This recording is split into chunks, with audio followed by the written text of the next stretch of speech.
celles détruites par les incendies de l'été dans notre région. Les pouvoirs publics cherchent des solutions pour l'avenir. Quel est le meilleur choix? Élément de réponse, Isabelle Brice, Franck de Tranchant. Dimanche 31 juillet, par un après-midi caniculaire, 2 départs de feu enflent au cœur de la Pinède. C'est la panique à Aubé. Les habitants sont évacués, 500 pompiers sont mobilisés.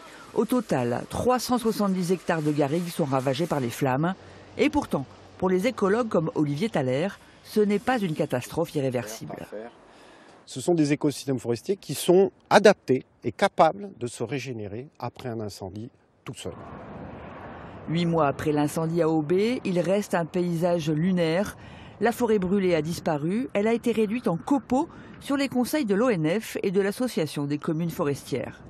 Ils nous ont conseillé de couper pour que la future forêt qui va pousser puisse pousser, on va dire, correctement.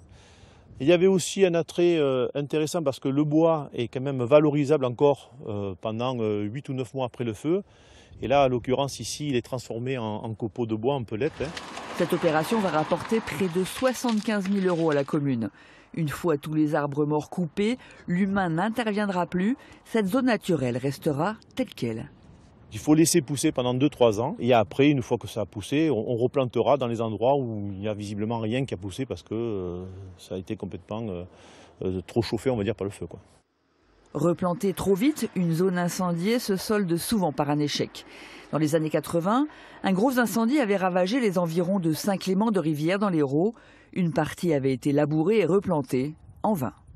Tandis qu'à côté, là où on n'avait rien fait, oui, pendant 2-3 ans, il n'y avait que de l'herbe et des toutes petites plantes. Mais aujourd'hui, vous avez une forêt de pins qui doit faire 10 ou 15 mètres de haut. Et vous aurez une forêt mature dans 150 ans. C'est le temps de vie des forêts, il est plus long que le temps de vie des humains. Faut-il aider la forêt méditerranéenne à se régénérer après un feu? Aujourd'hui, du point de vue purement écologique, la réponse est plutôt non. La nature fait bien mieux les choses toute seule. L'actualité